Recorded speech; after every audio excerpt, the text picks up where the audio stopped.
자, 이제 우리가 72페이지하고 73페이지에 걸쳐서 표를 봤는데, 이제 그 표를 항상 머리에 떠올리면서 지금 이제 본문을 들어가서 이제 볼 건데, 표에 나와 있는 내용을 이제 풀어가는 거죠.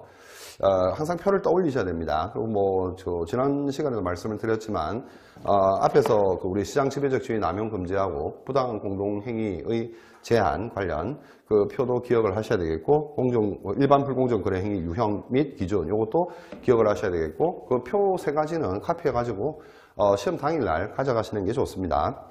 자, 73페이지를 보시게 되면, 이제 첫 번째, 거래 거절이 나오죠. 자, 거래 거절. 이렇게 하면 떠올려야죠.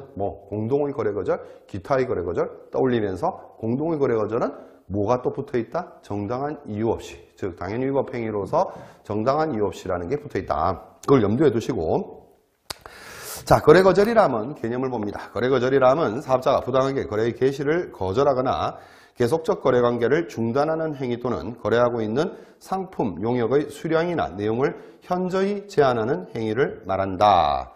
자, 그럼 그 정도 의미는 뻔하게 읽어보면 아시는 거고, 특징은 뭡니까? 특징은 결국에 지금 뻔한 이야기입니다. 이것도 네 번째 줄 보면은, 거래 거절이 부당해서 공정거래 저해성이 인정되는 경우에는 이를 규제함으로써 공정한 거래를 촉진하고자 함에 있더라. 자, 그건 개념 정도만 봐두시면 되겠고, 뒤에 넘어가시게 되면 유형이 나오죠, 두 가지가. 공동의 거래 거절과 기타의 거래 거절이 나옵니다.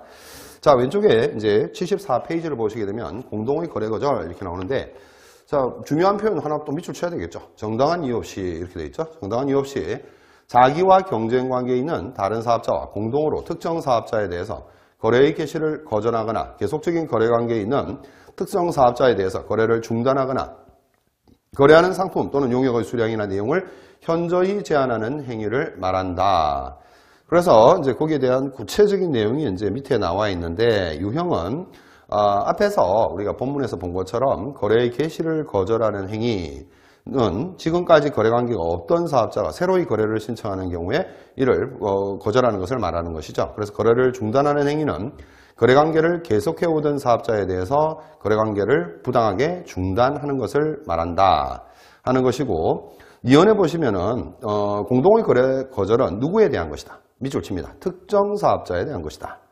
불특정 다수를 상대로 한 일반적인 거래 거절은 포함되지 않는다. 또한 소비자는 거래에서 거절의 상대방이 아니다. 자, 보니까 시험 지문으로 출제되기가 상당히 좋은 내용이죠. 이언은 별표 하셔야 되겠습니다. 자, 공동의 거래 거절은 당연히 위법 행위다. 그래서 정당한 이유 앞에서 이야기했었습니다.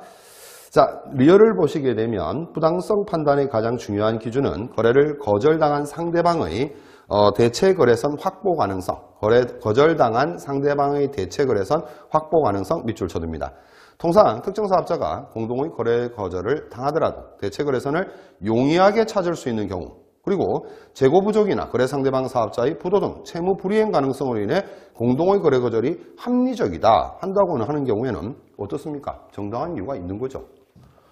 대체 거래선을 확보할 수 있다면 내가 거래 거절을 했다 해서 어떤 거절을 당한 특정 사업자가 피해를 보는 일은 없습니다. 그래서 공정거래 저해성이 있다고 보기 어려울 뿐더러 또 거래 거절을 한 이유가 재고가 부족해서 거래 거절을 했습니다. 타당한 이유가 되는 거죠.